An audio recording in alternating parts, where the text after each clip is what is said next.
And so now it's time to measure out our water and our lye solution. Notice I have on gloves. I have on some glasses for some eye protection. You have to be very careful because lye and water when mixed together is very caustic and can cause a chemical burn. So here we go. Notice here I have my lye bucket labeled and it says caution. That way hopefully everybody will be very careful around it. So the first thing I'm going to do is measure out our water. And let me turn on my scale here and make sure that it balances out at 0, and it does. Okay, so here we go. Water.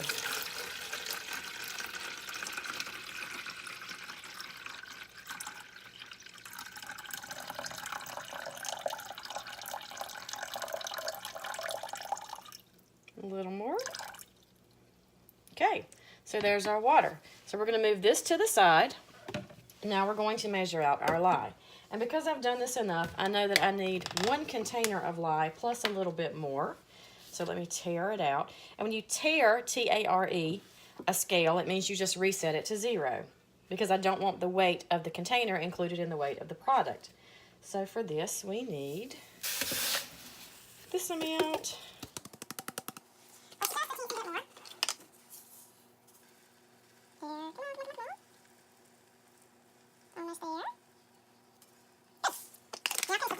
We get to mix them up. And normally I do this on my stove so that I can turn on the vent, and as soon as I mix it up, I will move it over to the stove, but I just want you guys to be able to see it. Okay, you see the water in here, you see the lye. Very carefully, I'm gonna mix it in. Notice I'm pouring away from me because I don't want any to splash up on me. If you listen carefully, you can hear it sizzling and bubbling because there's an exothermic reaction that takes place, and it immediately heats up. Now, the water is pretty much room temperature, but within just a few seconds, it's going to be up to 180 degrees. I'm going to pour and stir. Pour and stir. Pour and stir. And the reason I'm doing it in small amounts, if you pour, oh, excuse me, fumes, woo, you might see the steam rising up. I'm not sure. Can you see it against my hand? Anyway. So, the reason I don't pour it all in at once is because it can clump and form almost a rock-hard lump in there. So, I want to make sure that I get it dissolved in as it goes. So, we're just going to pour the rest of it in. Get it all in there. Stir. All right.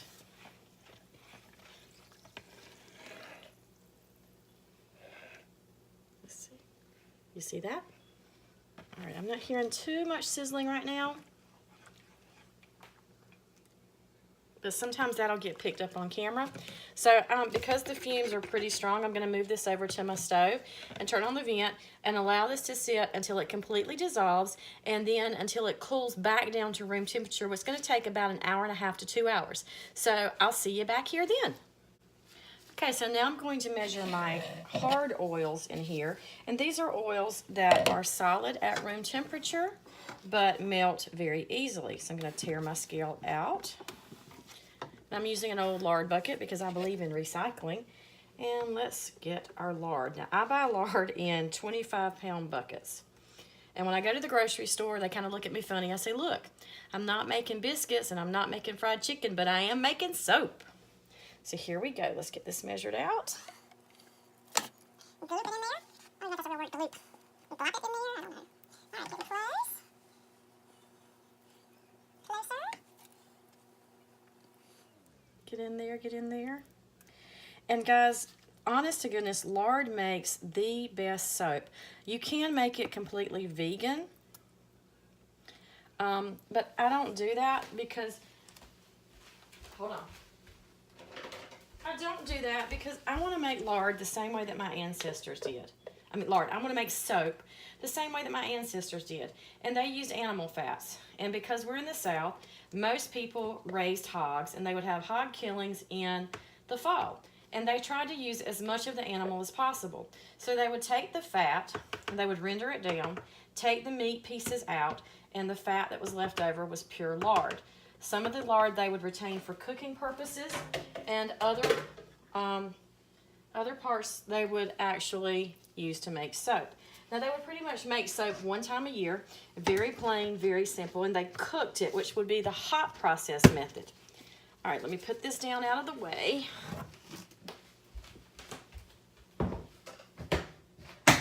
All right, now we're going to measure out our coconut oil.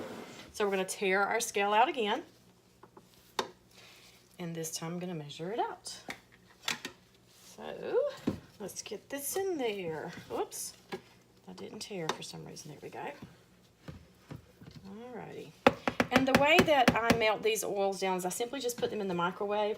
I know some people use a double boiler, but I just don't see the need for that because melting them slowly in the microwave is not going to hurt at all. And I do melt it slowly and I check on it and I don't leave it alone. I stay there the whole time. All right, coconut oil, get in there. Now, why do people use coconut oil in soaps? Well, that's a good question.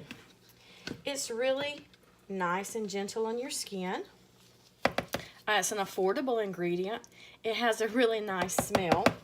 And it also adds a hardness to the bar. So that's one of the reasons that people use coconut oil.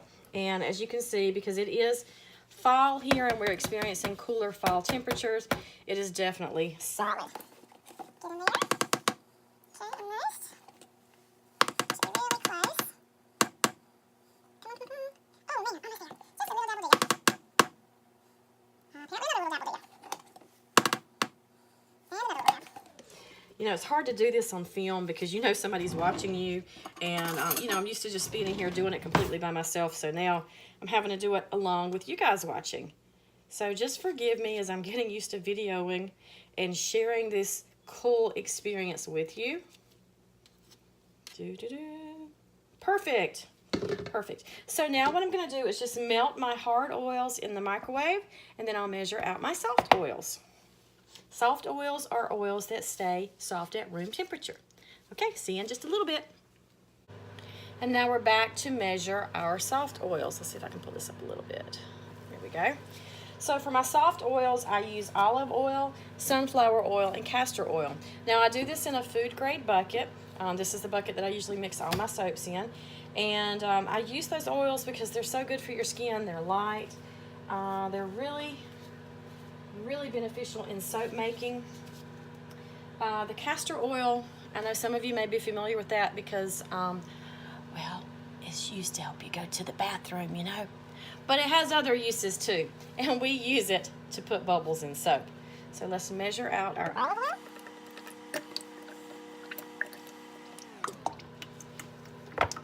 And usually I have really big containers, but these little ones were on sale, so, you know, you got to do what you got to do.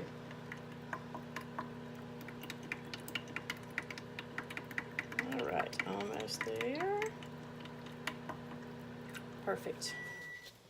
And that's the microwave in the background where I am melting my hard oils. So next up, we have sunflower oil. Ooh, I hope I have enough in this container. If not, I have another one. So let's tear that out and let's get this going.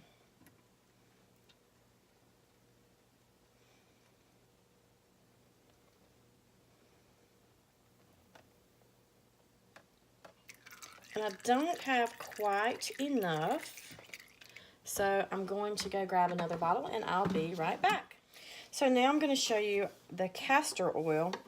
Like I said earlier, castor oil is used to make bubbles. And it's very important because for some reason people equate bubbles with clean. Bubbles not necessarily what get you clean, but we enjoy the bubbles. So I make sure to add the castor oil because I want my soap creamy, but I also want it bubbly. All right, let's check the amount there. Okay. And it's extremely thick and viscous. So it adds a nice viscosity to the batter.